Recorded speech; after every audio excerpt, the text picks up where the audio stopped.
Okay, so this week's course is Sandpiper Golf Course in Santa Barbara, California. This course is on the west side of Santa Barbara proper, really out towards the Galavia, which is the cliffs south of Vandenberg Air Force Base. It is in a decent enough part of town, and it does not have a bunch of houses around it. It's on the cliffs next to the beach, and it is roughly a semicircular course, maybe a square course, rectangular course, and it has several holes that run along the cliff on the beach on the back side, and it also has a few holes that run along Hollister Avenue on the front side. Now, the holes that run along the beach on the back side are a plus. The holes that run along the Hollister Avenue on the front side are a minus. And unfortunately, the course is rather plain otherwise. If it wasn't for the beach holes, I would say it's just totally plain. It cost me $120 to get on this course on a Friday afternoon at 12 o'clock in November. And we played our round of 18, and we still had at least an hour or so of daylight afterwards. But they considered 12 o'clock twilight. I said, all right, fine. And then I found out that they gave me a $15 price cut. It's normally $135 because they had recently, the greens were aerated. They were aerated recently enough that the holes were still clear and there. But apparently here they didn't use these big giant punches. They used like needle punches, like nails. And there was a pattern of the punches, but not really any outright damage to the green, and they didn't go back and sand it on top of that, which made it reasonably playable, reasonably puttable, and certainly fast. And it was just a challenge to putt, but it wasn't so much because of the aeration. It was more of a challenge because the greens were so fast and so big and fairly decently sloped that it was just hard to get putts to stop near the pin. Partially because of placement, partially because of the green speed. But the long story short is that this is I think a subpar course that has a few bright spots. It also has a fair amount of road noise from Hollister and a fair amount of airplane noise from the airport at Santa Barbara, which flies twin engine jets, 737s, 767s out of there, corporate jets, Canadairs and so forth. Twins, like I saw a couple of King Airs come out, with those monster turboprops on them. All kinds of stuff flying out of that airport, except for maybe 747s, or A380s or A360s. Didn't have those, but it definitely had just about everything short of that. There were choppers flying up and down the coast. I think once on every side there was a chopper that flew down the coast, and you could hear it coming long before you could see it, and it passed, and you could hear it long after it was gone. And then there were also people out playing on the beach near the holes that were near the beach, and so there was a dog walk out there with like 15 dogs that she decided to let loose right behind the 12th green, and they're racing around and yapping and fighting each other and stuff. And so there was a fair amount of distraction. Some houses, some car noise, some plane noise, some people noise, some jet noise, some prop plane noise. Just pretty much all thrown in there, everything except the kitchen sink in terms of distraction. And there were some good, nice views of the course from the middle holes, like 6, 7, 8, and 11, 12, 13, 14, and so forth, that ran around the outside of the back, and they were nice.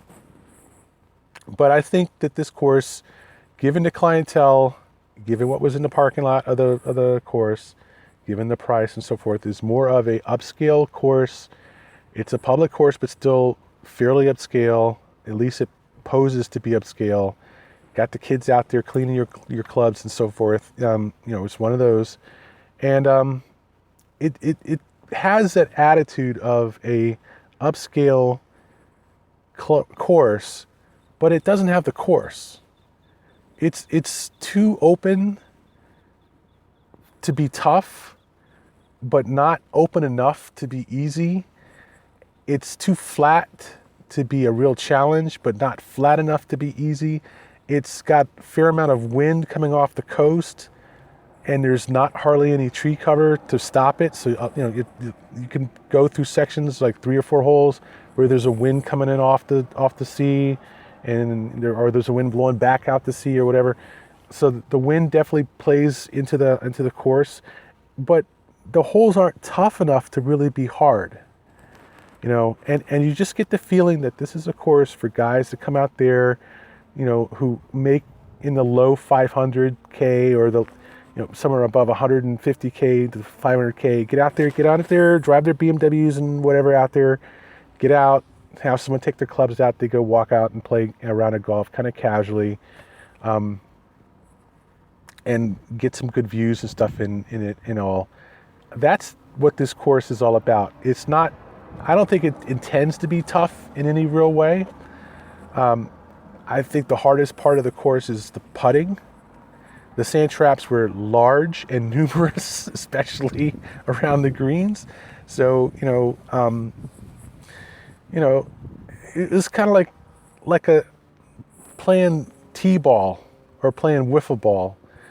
It's still baseball and it's still fun in its own way, but it's not serious. You're not going to get hurt out there playing.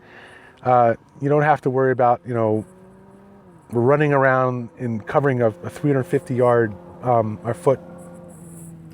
Sorry, let's let this boy racer come up here in his sport bike. There's a couple of them. 2 guys leaving and 1 guy going, coming.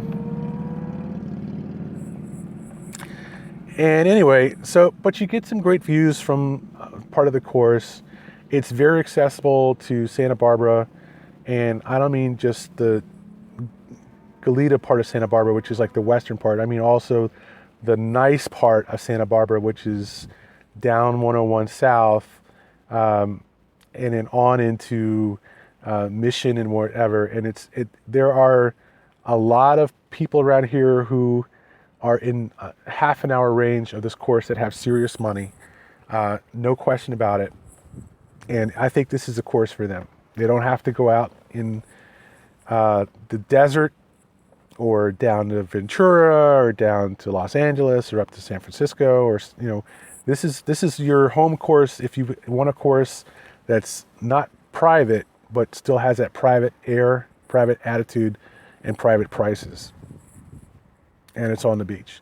So it sells well. It's packaged well, as a golf product, but I wouldn't call it a really great course. It's good enough to be a decent, respectable course, but it's nothing special as a golf course, and I certainly would not put it anywhere near a challenge like Bethpage, which it is in the same ballpark price-wise for out-of-state players in New York State. If you go and you're not a New York State resident, you go play in Bethpage, it'll cost you $135. It might even be $150 by now if you're not a New York resident. And this course is $135 normally at twilight during the week.